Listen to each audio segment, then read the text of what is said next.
Dios les bendiga, mis hermanos. Una vez más nos encontramos con la bendición de Dios, con la bendición de estar vivos, con la bendición de tener un día más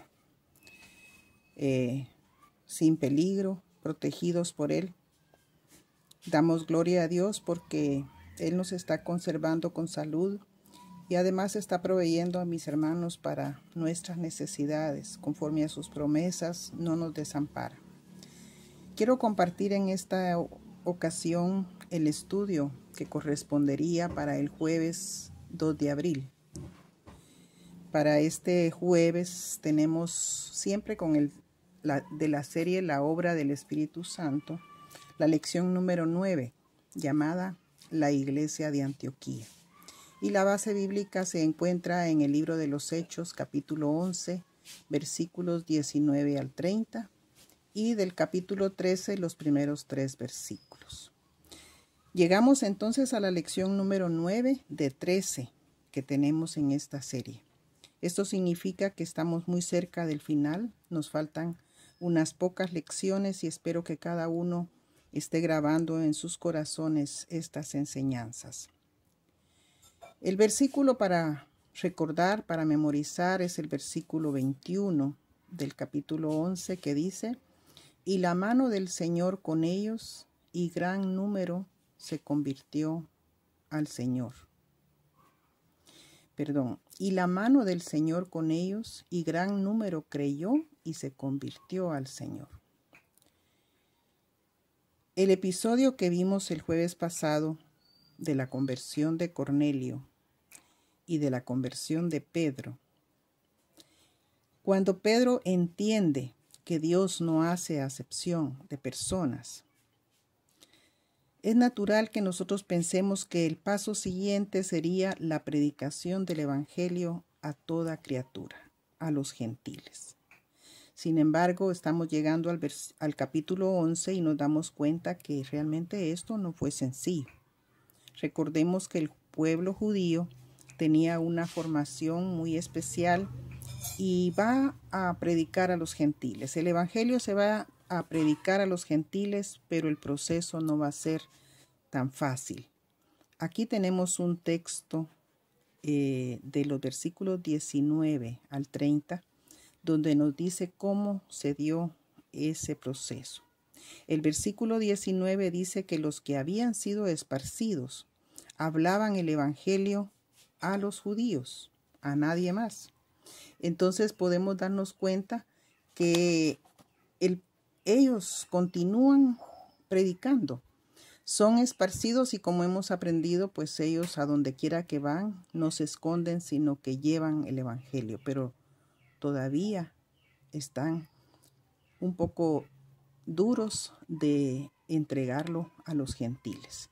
Sin embargo, podemos ver en este pasaje cómo Dios continúa su plan, llevando el Evangelio al pueblo gentil. Este pasaje también nos permite explorar cómo la comunidad cristiana de Antioquía es un ejemplo para nosotros, para que podamos entender las funciones básicas de la iglesia.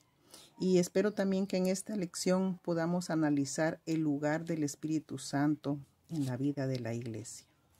La palabra de Dios para los judíos. Eso está en los versículos 19, 20 y 21. Lucas nos comparte en este texto, mis hermanos, cómo comienza la iglesia. Desde el capítulo 1 hemos ido viendo ese proceso. Antioquía fue la ciudad en donde por primera vez se predicó el Evangelio a la comunidad no judía. Antes podemos leer ahí que se convirtieron algunos griegos y algunos de otras nacionalidades, pero en general eran personas que eran judías, solamente que vivían fuera de su tierra. Por ejemplo, los griegos vivían en Grecia y hablaban el idioma griego, y en la Biblia se les llama griegos, pero ellos todavía eran judíos. Es a partir de aquí, del capítulo 11, en Antioquía, donde vamos a empezar a ver cómo de verdad ese evangelio llega a los gentiles. Dios envía a sus siervos a Antioquía. En los versículos 22 a 26 nosotros vemos que aquellas personas que están predicando a los judíos tienen algunos espectadores que no son judíos. Y las maravillas de Dios se manifiestan en ese momento de la predicación. Porque hay personas que están ahí, en Fenicia, en Chipre, Antioquía, que están oyendo el evangelio y que también son bendecidos. Entonces, la iglesia que está reunida en Jerusalén, las personas importantes, los apóstoles, que son los que están dirigiendo todo el trabajo misionero, envían a Bernabé como misionero a Antioquía.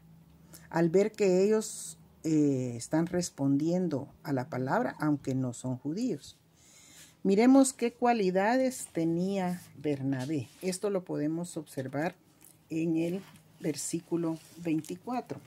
Ahí se nos dice que él era un varón bueno, lleno del Espíritu Santo y de fe. Y por el trabajo de este hombre con esas cualidades estaremos observando en este pasaje el efecto. ¿Qué hizo Bernabé en Antioquía? ¿Cuál fue su ministerio? Miremos el versículo 23. Dice, cuando llegó y vio la gracia de Dios, se regocijó y exhortó a todos a que con propósito de corazón permaneciesen fieles al Señor. Es decir, que Bernabé llega a esa comunidad donde los gentiles están siendo bendecidos, oyendo la palabra y recibiéndola. Y entonces él los exhorta, se regocija y los exhorta. Ahora, ¿cuáles fueron los frutos de su trabajo? Como ya dije, se regocijaron todos. Él buscó a Saulo, miren, fue a Tarso a buscar a Saulo para que le apoyara en ese trabajo misionero. Y la palabra de Dios dice en el versículo 26 que se congregaron ahí todo un año y enseñaron a la gente, a mucha gente. Y los discípulos se les llamó cristianos por primera vez en ese lugar. En Antioquía, ese lugar, recordemos esto siempre, en donde por primera vez le llamaron cristianos. Y ya se nos ha explicado, mis hermanos, que la palabra cristianos significa pequeños cristos. Y hemos hecho énfasis en algunas ocasiones también de que el llamarles cristianos era porque de alguna manera la gente veía en ellos a Cristo. Veía en el amor que ellos manifestaban, en las enseñanzas que les daban, era como que estuvieran viendo a Cristo. Ese personaje de quien ellos hablaban, porque ellos no hablaban de otra cosa. El mensaje de ellos era Cristo. Cristo crucificado, Cristo resucitado. Y la iglesia de Antioquía aún, mis hermanos, creció compartiendo una ofrenda para la iglesia de Jerusalén.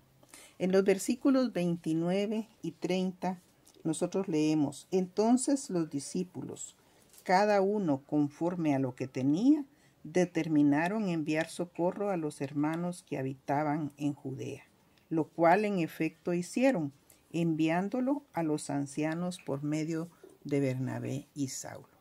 ¿Por qué envían esta ofrenda? Porque hay un anuncio profético de que va a haber hambre en toda Judea.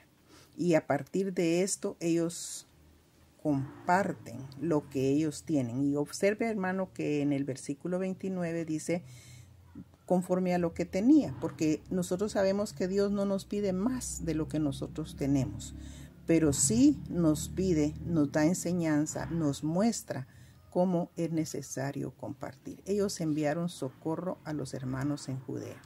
Y aquí siempre se hace la observación, ¿verdad? Que es como que una provincia, una aldea, esté compartiendo para la gente que vive en una ciudad más grande. Que eso no es algo lógico. Lo lógico es que las personas que habitan en ciudades grandes y que tienen más posibilidades ayuden a las pequeñas aldeas lejanas. Pero aquí es al revés. ¿Y qué manera tenemos nosotros de entenderlo, mis hermanos, si no es deduciendo, ¿verdad?, de que esto es fruto de lo que ellos están recibiendo? Porque la palabra, cuando se nos predica, nos debe de mover, nos debe de hacer cambiar. Eso es realmente la enseñanza, ¿verdad? Que nosotros la escuchemos y que al escucharla tengamos el deseo de aprender. Estos dos versículos nosotros los tenemos entonces para finalizar, aplicarlos a la situación que hoy vivimos. Estamos viviendo en una época difícil, estamos viviendo en una época que creímos que eran 15 días y está alargándose el tiempo. Y la gente no solamente está en peligro de contagiarse, la gente y nosotros también. No solo estamos en peligro de contagiarnos y morir, sino que también hay personas directamente afectadas para obtener recursos económicos para el sustento familiar, porque no todos tienen una solvencia económica, una base económica, una reserva económica que les permita sobrellevar este tiempo sin trabajar. Hermanos, mucha gente vive del día a día y esas son las personas precisamente que ahora están sin trabajo. Entonces tenemos que buscar en este texto. Yo les invito a que busquemos en este ejemplo de la iglesia de Antioquía cómo poder nosotros también compartir. Y para finalizar entonces les dejo estas formas de compartir. Podemos compartir de familia a familia. En nuestra misma familia hay personas con menos posibilidades que nosotros. Compartir de familia a familia, de vecino a vecino. Cerca de nosotros, mis hermanos, hay personas que les falta algo que tal vez nosotros tenemos. Yo no estoy pensando en enviar una bolsa grande llena de víveres, pero ir compartiendo lo que tenemos, de hermano a hermano de la iglesia. Tenemos que buscar si hay algún hermano en nuestra iglesia, alguna familia de la iglesia, que podamos nosotros alegrarlos compartiéndoles algo. Cosas sencillas, no necesariamente dinero en efectivo, sino compartir de lo que tenemos. También hay otra forma y es compartir de iglesia a iglesia. ¿Cómo podemos compartir de iglesia a iglesia?